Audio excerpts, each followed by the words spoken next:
Oh, friends, thank God it's Friday, especially for people like Dan Bongino and others who work in the Trump administration and find it difficult to work a full day.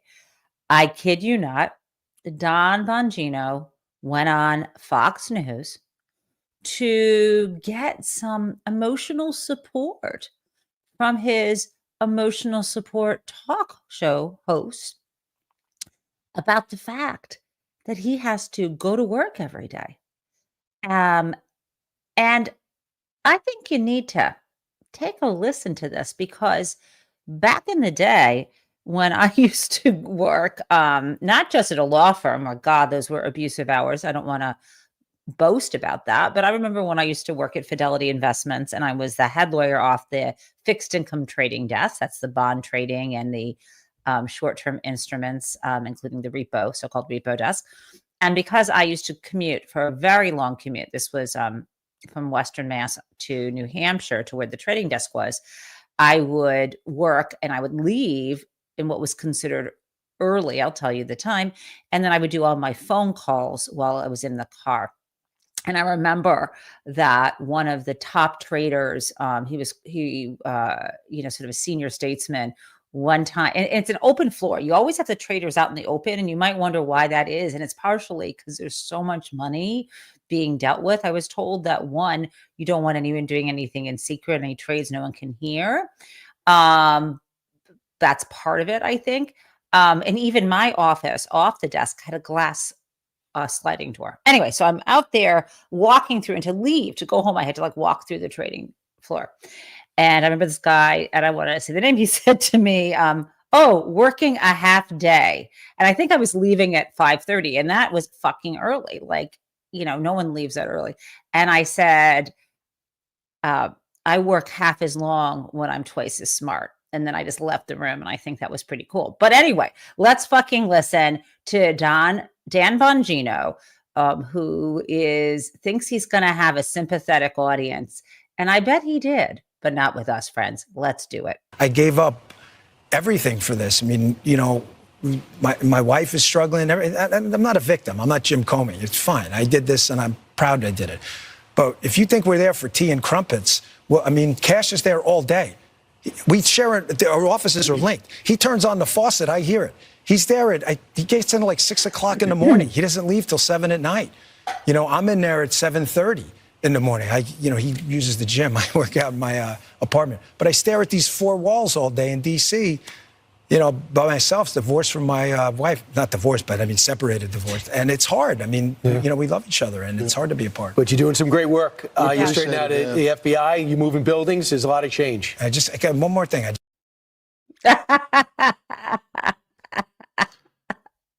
Can we unpack that? Okay. He doesn't like to be working close to someone when he can hear when he turns on the water in the sink. Has he not seen one, as I mentioned, trading floors, but a lot of people work in cubicles.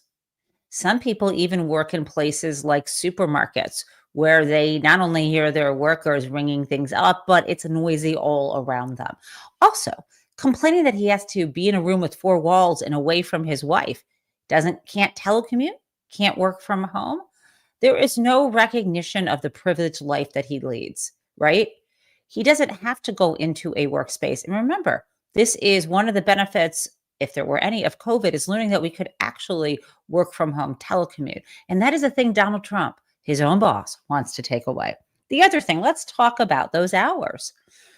He thinks it's onerous to work from 7:30 in the morning to 6 p.m. He said he gave everything up for this. Dude, you can quit. It ain't a prison sentence.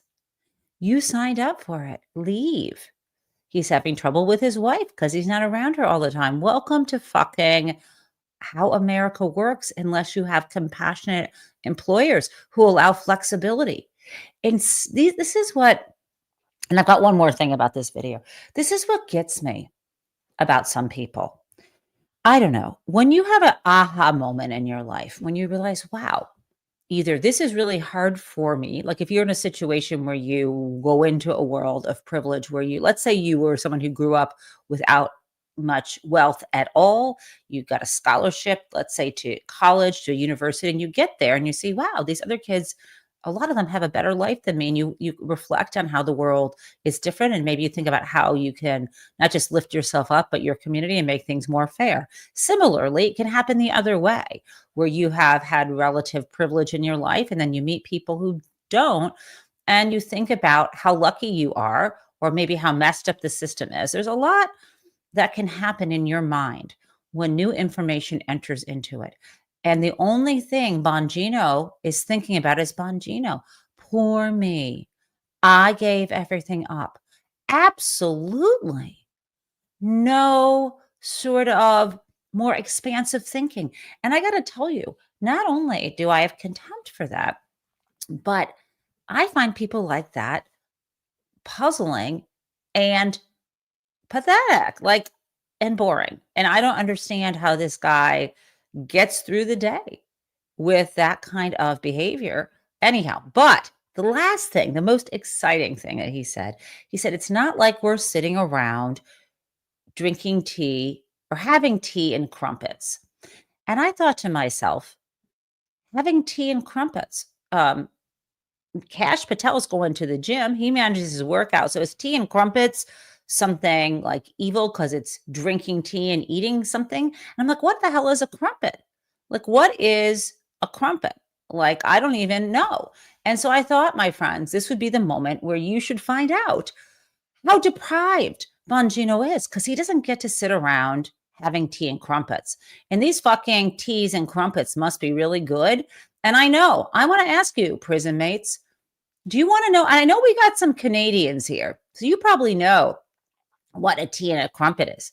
But my friends, does anyone else really know what tea and crumpets are? Let's go find out more. So I thought I would go to TikTok and see what we could find out. Let's do it. Here we go. That doesn't like breakfast tea. Now you're probably thinking, why have you just made yourself a cup of tea, bro? Because someone commented on a video saying I'm not British enough. So today we're going to be making tea and crumpets. Don't know what the fascination is with tea and crumpets, but whenever I meet an American, they always go, hello, geezer. Top of the morning to you. I want tea and crumpets. Let's try this. I don't drink tea. Bit of milk. Don't think I've ever had a cup of tea. I've dunked a biscuit in it. That was it once. So to prove I'm British, let's have a sip of tea. I don't get why people love this so much. It's kind of whack, no? We're going to do 3 different crumpets. We're going to do a butter one, a honey one, then we're going to do a Marmite and cheese one. We're going to toast them. You know what? Maybe I need a sugar in it. Butter. Good. Standard. Happy with this. Happy to have this for breakfast every day of my life. Goated. Actually might change to that. Hear me out. Sandwich 2 together. Honey butter. Honey good. Let me wash it down with the tea. Marmite and Parmesan. I actually weirdly dig it. This is going to annoy people, isn't it? My brother would probably cry if he ate this. Right, crumpets, not bad. Cheerio. I hope you enjoyed that. Marmite, by the way, what the hell is that? Is that like Marmite's like Vegemite? I don't know. You tell me. But I think it's Australian. But the point is, guys, Don Bongino is so deprived that he can't have a cup of tea, which is really kind of like a watered down coffee. I mean, let's be honest. And I know my tea drinker is fine. Don't yell at me. And a crumpet is just a fucking English muffin. Like a Thomas's English muffin, like spread with butter. So he's so deprived that he can't even have a light breakfast. Okay, guys. So I've had a little fun with that, but let's actually get into not Dan Bongino, but the 2 Leos. I think you're going to love this. Donald Trump is losing it, and he has 2 nemesis, the 2 Leos. And I think that you deserve the excitement about the biggest Leo of all, Pope Leo the 14th. And so, no Pope is perfect. And I'm not saying he is, but I'm delighting in this Pope for a number of reasons, because he chose a name with a social justice resonance, right? The last Pope Leo dedicated himself to social justice, plus the dude's from Chicago. I'm a Midwesterner. Yay. Am I supposed to say something like go Bears or something? But here's the news. Because he's from Chicago, there are a lot of Catholic school kids who would love an audience with the Pope. And it's not going to be possible for him to, shuttle across the Atlantic all the time. So he is going to, do things like address a large group of people, a large group of Catholic folks in Chicago, but he'll just do it by telecommuting, right? See, he could be sitting in the Vatican, sipping his tea, eating a crumpet, and still doing his job. Like, right, because he can telecommute. So suck it, Dan Bongino. I probably shouldn't say suck it, like when I'm talking about the Pope, but I'm gonna be me. Sorry, guys. So anyway, the Pope is planning this event. Now, as you can imagine, you can't just say sure to one Catholic school and say, well, I'm just gonna zoom in. You gotta bring it up a notch. And so there's going to be a park. They're planning this out. I just learned yesterday, a park in Chicago, and they'll have those big screens, and people can gather in this park and hear an address, right? And it's going to be a big event. And so they've got to get people assembled. And then I think, later in the day, there's the actual address and, Chicago time, blah, blah, blah. But as you probably can imagine where this is going, if you can watch it on a giant jumbotron from a park in Chicago, surely the news media will also pick it up, probably live at the very least. Okay, so I think this is great. And you may be like, what the hell is Jen talking about? This, nice-ish Jewish woman from, they say nice Jewish girl, nice-ish Jewish woman on Shabbat talking about the Pope. I love this Pope. Okay, so what is going on? Why am I talking about this? Well, the one thing I have neglected to tell you guys, I need everyone to listen up now. Michael, especially you. You're probably walking around doing stuff. Listen up. What date has the Pope chosen to do this giant jumbotron event that will be televised across the globe? Okay, here's when he's doing it. He's doing it on June 14th. June 14th. June 14th. Let's hear about this. June 14th. Those attending the June 14th celebration honoring Pope Leo XIV at Rate Field in Chicago will hear directly from the new pontiff. This will include a mass, a film, and in-person testimonials about Pope Leo XIV, a South Side native. The Pope is invited to attend the upcoming celebration, blah, blah, blah. Okay, June 14th. June 14th. June 14th. Does anyone remember what else is happening on June 14th? You know. That's the day Donald Trump has announced. That's Donald Trump's birthday. And that's when he's having the military parade in his honor. And Pope Leo is doing his thing on the same day. And there's nothing I like more than a good juxtaposition and a global rivalry all pulled into one. And that brings me to this. You may not feel it. You don't need to watch the Pope. But what you can do, which I think I know that you are going to do, is on that same day, friends, there is the No Kings rallies across the country. Not in DC. Maybe there are some in Chicago, the Windy City, but all across America, we don't do kings. And so this is the website, and I am going to throw a link here. I know Deb is always my link woman, but maybe I can beat her to it. This is the In America We Don't Do Kings rallies multiple different organizations from, this one, Indivisible to others. This is a No Kings rally. And you can attend, you can see this. There's a toolkit. You can deal with social media. They're telling you who are the partners. Who are the partners? Okay. The partners in this 50-51, right? 50 states, 50 organizations or rallies, and just one message. We've got all these AFT, that's my union, Black Voters Matter. Bernie is supporting this. Catholics Vote Common Good. There's even a cute little frog here, Center for Biological Diversity. So you can see look at these organizations, tons of unions, tons of, families over billionaires. That sounds like a cool thing. Anyway, I am going to stop sharing this right now to say to you, Donald Trump has a Leo problem. So again, you can go to your No Kings rally nearby where you live, and you can even watch the Pope either from a park in Chicago or on television. You have so many options. You could also stay home and wash your hair. You could do yoga. But what you don't do, what you should never do, is go to a military rally for the president, Donald Trump. So I got more for you guys. I'm having fun. Thank God it's Friday. So in addition, I said he had 2 Leo problems. He's got another Leo problem.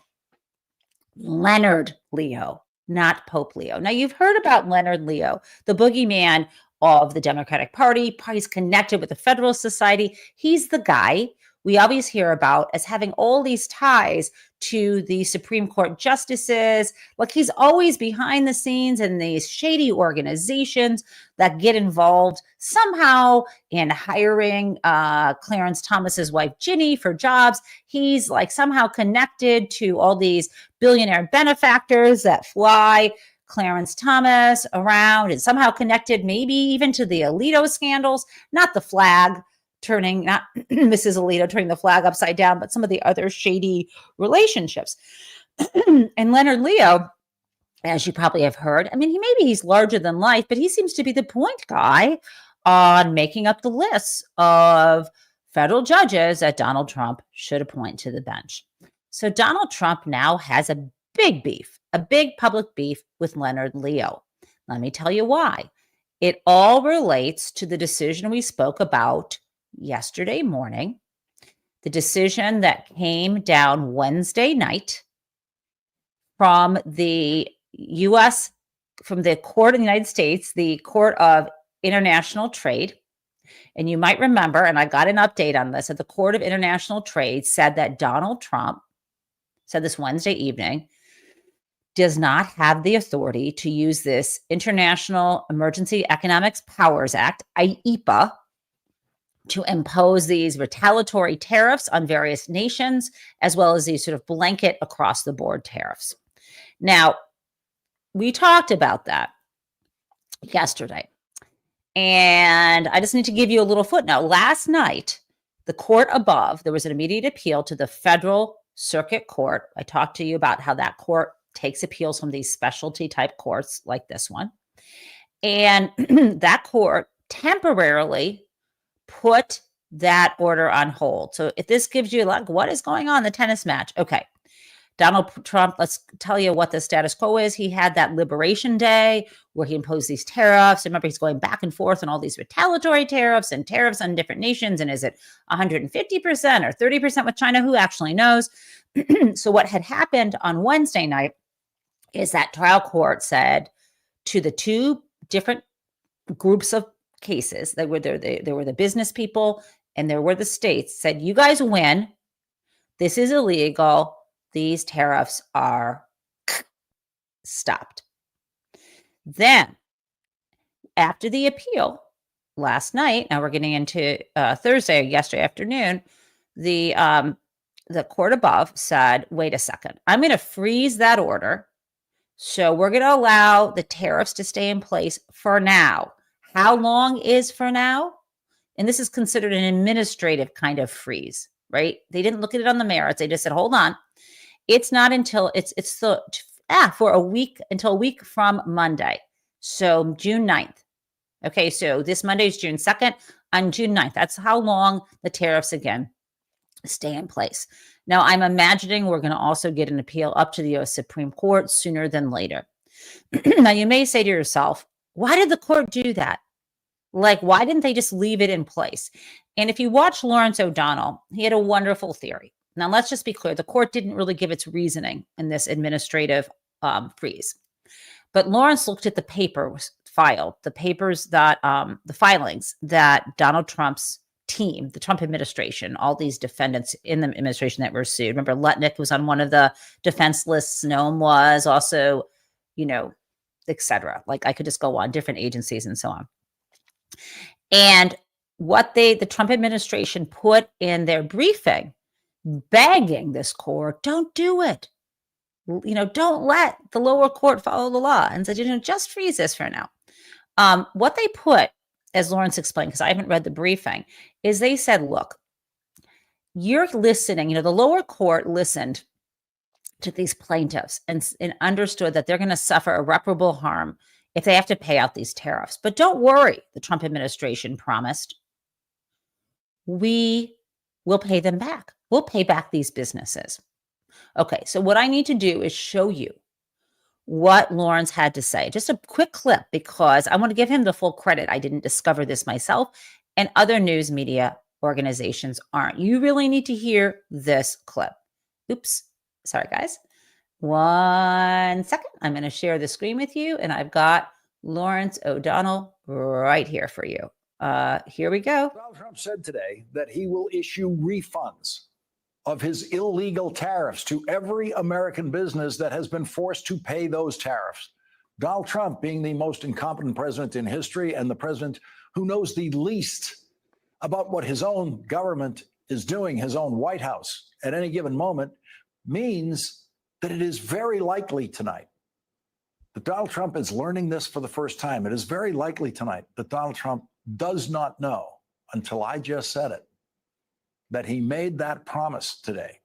Donald Trump's Justice Department lawyers desperately begging an appeals court to pause the unanimous ruling last night by the United States Court of International Trade against the Trump tariffs, those lawyers knew what they would have to tell the appeals court to get the appeals court to pause last night's ruling that the Trump tariffs are unconstitutional and illegal. And so Donald Trump's Justice Department lawyers put it in writing today that Donald Trump will issue refunds of his illegal tariffs if the final ruling in the case by the appeals court or the United States Supreme Court agrees with the real judicial experts about international trade that the Trump tariffs are illegal. The best way to hide important news like this from most people in the news media is to put it in writing in legal pleadings that very few people in the news media ever actually read.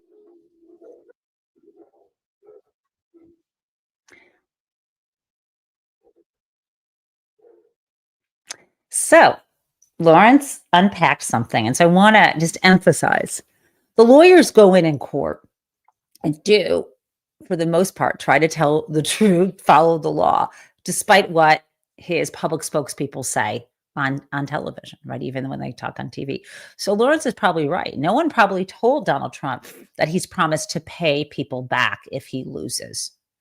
And it's not his money, right? It's our money. So whatever, he is bringing in these tariffs paid by these American companies, whatever he is doing to that effect, we are going to have to pay that back. This is, and it will be sooner than later, I believe, hopefully not in the next president's administration.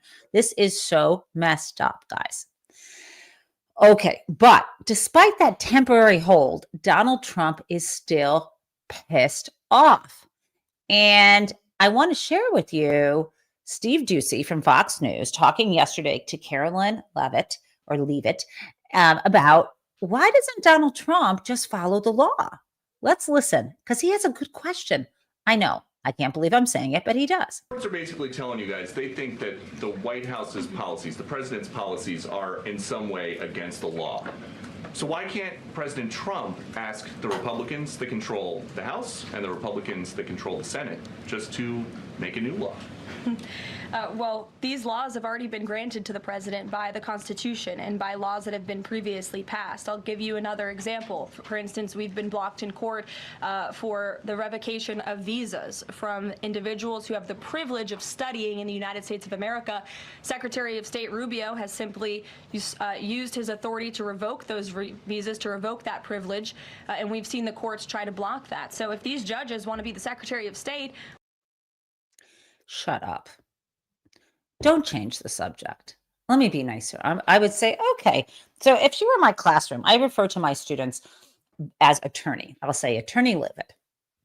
I just want to rewind for a second before you move on to the visas, because and I appreciate that we're not in it, save that for your immigration class. We're right now in a class where we're interpreting the statute IEPA. This is a class on presidential powers, and we're looking at the limits of the International Economic Emergency Powers Act. And I know it was a long opinion, but it was 49 pages. And can you kind of spell out to me your understanding specifically of where you disagree with the court's interpretation? And then if she kind of says the same thing again, well, there were laws that he's using. And I'm going to say, well, what is the actual law that he is using? Because the court is talking about IEPA, and there is no precedent for using this emergency statute to unilaterally impose tariffs. So I'm going to ask you to do this. Everybody here, why don't you just take a moment? We're going to, for the next 15 minutes, I want everyone to take out a piece of paper and write out a summary. I just want one paragraph. I want 100 words summarizing the court's decision, and then 100 words explaining to me, because you may know better. I love when you have better ideas, some flaws in that reasoning. And I'll wait. And then when you're done, just bring up your paper to the lectern, and I'll sort through them and give you guys some feedback. Okay, so I don't understand what she is saying. It doesn't make any sense. But that's what she's doing. Now, there's more, though. So in addition, so let me just be clear. Congress, under Article 1, Section 8, has the authority to impose taxes, tariffs, imposts, duties, all of it. It doesn't fall on the president. It's not the president's right. And again, there are a couple statutes, and the one that he invoked literally in his order was IEPA. It does not specifically talk about imposing taxes, but it gives the president authority under certain circumstances to deal with things like war, where you want to grant sanctions and so on, no non-trading sanctions and so on like that. Okay, we talked about that yesterday, but he's still pissed off. We're going to get to the Leo problem, the Leonard Leo problem. But first I want to get to this other thing, which is, why does he keep losing? You heard, because she did divert the conversation, but I think it'd be worth it to address that. I could say, let's step back. That, I know there are a lot of people, including Attorney Leavitt, who have the perception that the courts have been unfair to Donald Trump because he keeps losing. But let's actually understand a little bit better why that might be. And I'm going to, we have a guest here, and it is Mark Elias. Here we go. Justice rarely loses cases in a normal presidency. And that is because by the time a case gets to court, as you point out, there are subject matter experts, there are constitutional experts, there are lawyers at the Department of Justice and all the agencies who are experts in those agencies, there are the White House counsel, and they have all scrubbed these actions, particularly when they come from the president or are important to the president's agenda, to make sure that they will withstand legal scrutiny. And we see this White House and this Department of Justice doing the complete opposite. Donald Trump, posts something on social media, a bunch of yes men and women, then fawn over themselves to act like this is genius. And then Pam Bondi, who is just an election denial enabler, she then dispatches, her lawyers to say preposterous things to judges. And they've lost the credibility that the Department of Justice normally has walking into these courtrooms. Yeah. Kind of brilliant analysis. Okay. We're not playing law school classroom anymore. We're still back here, Taub Live. And I want to now give you one more thing before we get to Donald Trump being pissed off at the other Leo, Leonard Leo. Let's share Howard Lutnick, because he is one of the defendants in this case. And he is going to, let's just hear from him what he has to say about this situation. I'm surprised about this 3-judge panel because it was a Reagan judge, it was a Trump judge, and then it was an Obama judge. And it was a unanimous ruling on this court. Is he surprised by that? Well, I think, he was not happy with the panel because what you called a Trump judge is just one of these blue slip judges, meaning it was a Democrat judge. It was their seat, and he just approved their seat, which is the deal for those kind of things. And while we would love Ronald Reagan, on trade, he just was not a strong trade guy. So, I think the president saw the panel as weak. He's been through this kind of stuff before. Okay. Oh, blue slip judges. So you've probably heard of this. There's been a courtesy, not always followed, where, various, first of all, there aren't seats designated for Democrats and seats designated for Republicans on the benches. It's different at the agencies where you have to have a partisan balance. In some of the agencies, you have to have, if there are 5 seats, 3 need to be this, and 2, at least whatever. I shouldn't say there has to be, but let me just be clear that there's no seat designated, but there's been a courtesy of balance. And he did not have to ever approve a so-called blue slip judge, a judge that was nominated for the bench or suggested for the bench, recommended for the bench by Democrats. He didn't have to do that, number one. So he chose this judge. You can't just say he didn't. Number 2, to suggest that Ronald Reagan wasn't good on trade. Ronald Reagan was the epitome of believing in, free trade. He believed in breaking down borders for trading between the U.S., Canada, and Mexico. Now, I'm not saying whether you or I should support that, but that was the Republican dream. And now Ronald Reagan, and I think you've seen this, is a rhino to them, a Republican in name only, because the Republican Party doesn't really stand for anything anymore other than whatever Donald Trump wants to do on any given day.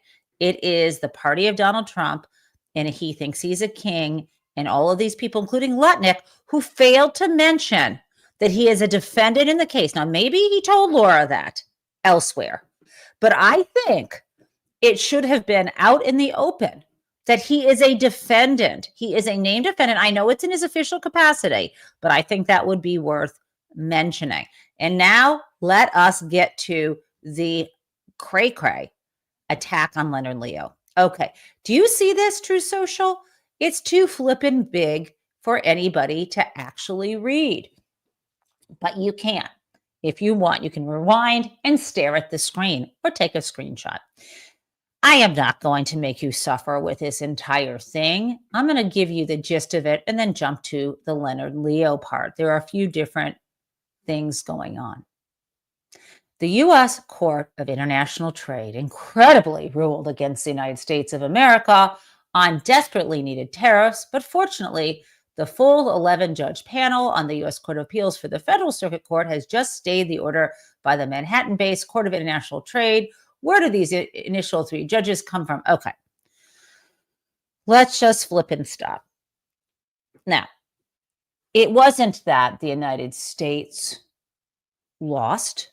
The United States, maybe as a party, but the rule of law and the Constitution prevailed, as did the states. This is a lawsuit of numerous states. Remember, not just business people. Numerous states were in that second lawsuit against the United States. Conservatives used to believe in states' rights.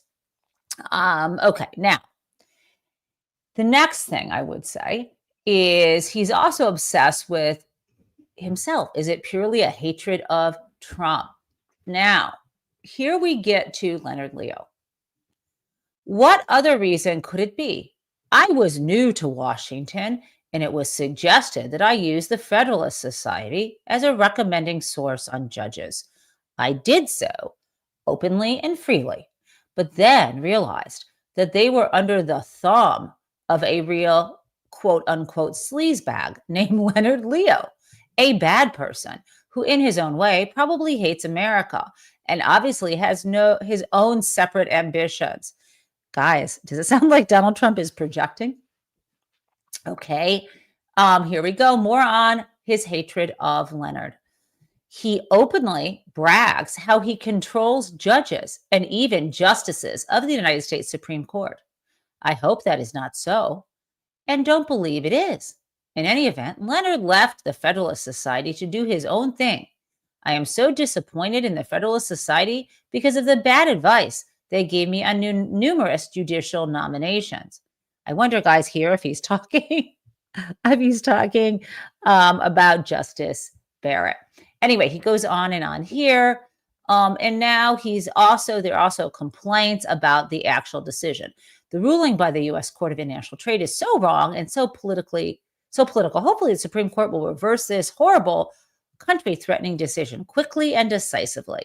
Anyhow, that is really nuts in so many ways. And I just want to say it's hard for me to feel bad for Leonard Leo at this moment or the Federalist Society, but I'm wondering when John Roberts is going to make a statement to say that no, in fact, the Supreme Court isn't controlled by either the Federalist Society or Leonard Leo. Comments like this coming from the president who leads the executive branch, he may think he's the entire branch, but he leads it, deserves a comment back from the leader of the federal judiciary, which is John Roberts. And so I am waiting. I won't hold my breath for this. Okay, so there you have it.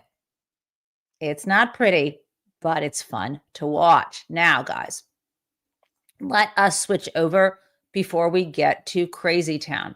I've got something annoying and then something uplifting. Let's start with the annoying. The annoying, of course, is always Scott Bessent. But this time, the annoying part is, what's with Scott? Did he take an honesty pill yesterday? Because he's being fully honest about the stage of the negotiations. So with various countries, including China, you know how they're promising us, oh, we're Donald Trump's in all these talks, everything's going well. Let's hear the truth, or at least the ugly, close to the truth from Bessent. Let's do it. What about China, specifically China, and that obviously started in a different place. How can you characterize those talks now? I would say that they are a bit stalled. I believe that we will be having more talks with them in the next few weeks, and I believe we may at some point have a call between the president and party chair Xi. So stalled. There was a time when the president thought that it was moving forward pretty significantly. Again, I think that given the magnitude of the talks, given the complexity, that this is going to require both leaders to weigh in with each other. They have a very good relationship, and I am confident that the Chinese will come to the table. Oh, hold on. Let me finish. I cut Scott off. Hold on. Makes his preferences known. Oh, sure. When President Trump makes his preferences known, I'm sure the Chinese will come to the table. I'm trying to unpack that. When Donald Trump makes his preferences known, is Scott Bessent suggesting that Donald Trump has frozen him out, that he doesn't have a clue about what Donald's preferences are? That's step one. Step two, and maybe because he's constantly changing. Step two, why in the world would any country come to the table when they know the U.S. Court of International Trade has said this is illegal? I don't care about the administrative hold, and neither do they. What do you think about that? This is an utter mess. Thank you, Donald Trump. But let's do something positive before we do Crazy Town. You know how desperate and dire the situation right now is with violently deporting people. And even though the Trump administration and people like Stephen Miller claim that they just wanted to get, terrible people, the most dangerous people who are not documented in this country out. But of course, if you are saying you want thousands of ICE arrests every day, you go for the low-hanging fruit. You go for the people who are going to show up for their ICE meeting that they go to annually. You're going to go for someone who owns a business, someone who works and is a pillar of the community. You're going to go for people who won't resist arrest. That is who they are rounding up first. And if you're not doing anything to help your neighbors or your workers, you are part of the problem.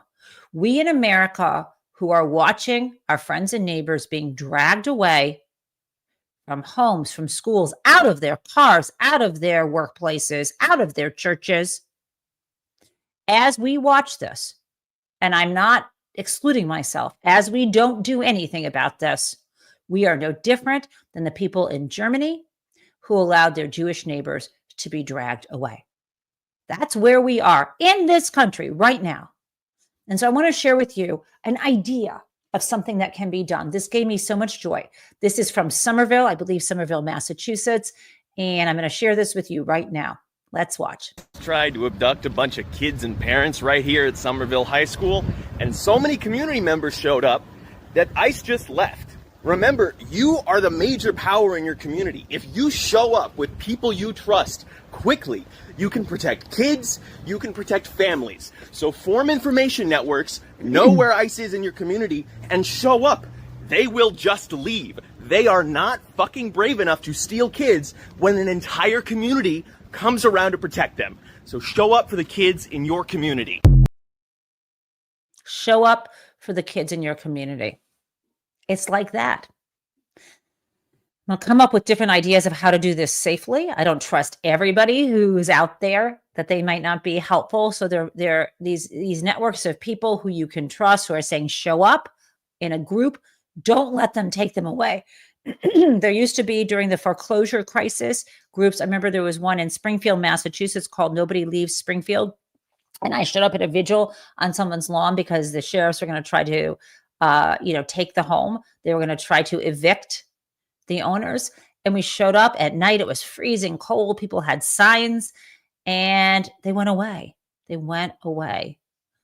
If you want to put a nicer face on it than Nazi Germany, you want to think about James Capra, It's a Wonderful Life, and how that movie made you feel good. It made you feel good because when people who are unlawfully or otherwise abusing their power to bully and dominate good people, the community should surround them. That's all we have is each other. If we don't help, then we are part of the problem. Now, let us do Crazy Town. Here we go. Here we go.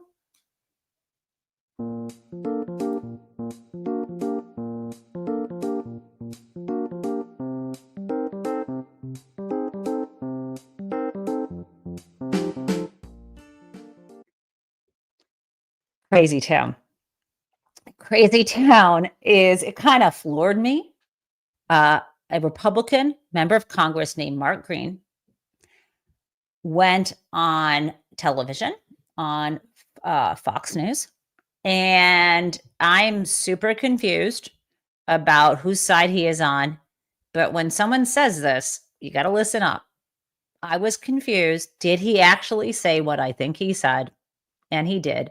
And it's crazy. Let's go. Russians don't seem to be taking President Trump very seriously. It's a sort of schizophrenic message coming out of them. I wouldn't take what Medvedev says very seriously, though. If you read his Twitter feed, it's absolutely, I don't want to say insane, but it's clearly absurd and not what you'd expect from a world leader. I think we really need to just listen to Trump, Putin, the Kremlin, and RNSC folks. That's the folks we need to be listening to. But it also seems like President Trump is about to wash his hands of this. He's going nowhere. He seems to be giving the problem to the Europeans. Well, he clearly wants the Europeans to step up. He's wanted that since his first term. And so he's very consistent on that regard. But the sanctions are a legitimate threat. What? We need to listen to Trump, Putin, and the Kremlin, and then our NSC folks listen to Putin. And then they had this big, thoughtful picture of Putin they're putting up on Fox News. What? Guys, can I remind you that Putin murders his enemies, that Putin attacked Ukraine, that Putin has fantasies of destroying NATO and taking over all of the areas that were liberated from the Soviet Union and were part of an agreement, their own countries, not just Ukraine, probably wants to invade Poland. Guys. Why in the world would a Republican be on Fox News saying that we should listen to Putin and the Kremlin? I don't know. It's crazy town. And with that, I wish you a fabulous weekend. And I will see you on Monday.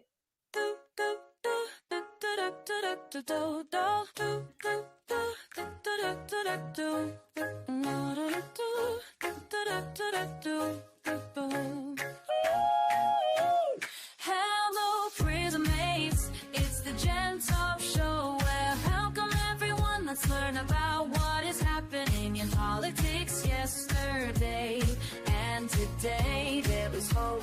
And we are together in this democracy we work for. And again, welcome to the Gen Taub Show.